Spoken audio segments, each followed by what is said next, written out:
طبعا لو مسألة زور الروايات من هي لسر مسأليك ظاهرا حتى دليل شيء هندجة دليل هي يعني أبيني هاولك لقل هاولك اشترى أفرمي كاتك الشمشيركي هالكرت باشا أو شمشيركي بدأت سوى كوتا خوار وستي ليبا وتي لا إله إلا الله هل ليدا كشتي والله من الدل ياشتيق مايوا هاتوا لا يخشويز باسي كرت تي والله كسيك أوابو خو ما احتمال ترسا وتبيتي احتمالك يزور بقوة هي بوي هر كافر أم كسا مسلمان نبوة لبر ترز وتتي لا إله إلا الله خوشويس من زؤ اللي يتوربو زؤ اللي عادز بو للرواياتك أفرمي أمها والله برزا تمنى كرت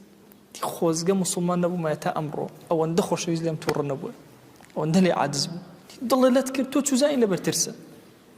لبرو أو احتمالاتنا أبي الزور بهند ور بيجيرين للشريعة أما كعرسانا كمان ما ياسايك ولا أهل السنة هم لسالي متفقين إما لما سالي زنايك أو هم وردكاريك بو داري حد لك سكن ندين بو عفويكين أي باش لما سالي تكفيرك خلق بتشتنا وآقرا وخلود لآقرات شون احتمالات دانانين بويا ابن تيمية رحمة الله عليه زور بس يم احتمالات أنا بدرجي كردوا وموضوع زور درجة كيشي والروايات كان زور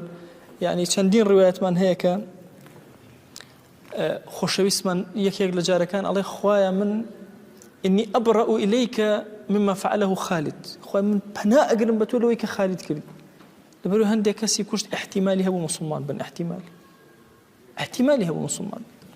بيوتن إيمان بين وتن صبونا يعني هالقراينه شايتمان ينهنابو بلا موتيان صبونا بكلمة صبونا كهالقراينه توا كشتني خوشويس من صلى الله عليه وسلم تبرئي لم كاري أو كرت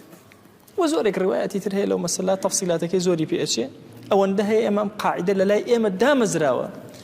كهمو أمريكي احتمالي حكم التكفير بسر أو كسر نادرة باقصي كفري شي كرد به باكر دوي كافراني شي كرد به